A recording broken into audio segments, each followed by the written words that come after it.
kanja ni sing vi nang pansa na pen si nang kiva nang chi phong tu na an nang chi than ji mana kan hon pen la ni pha ma chi nga sa mi na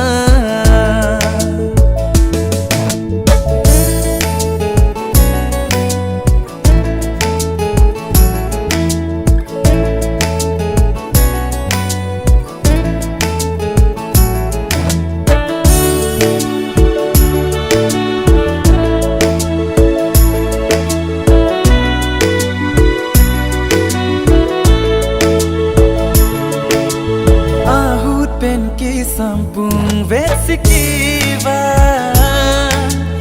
ahu pen ki nang ru pen sikiva ahu pen ki mavi pen sikiva ahu pen ki nang ri pen sikiva kona tong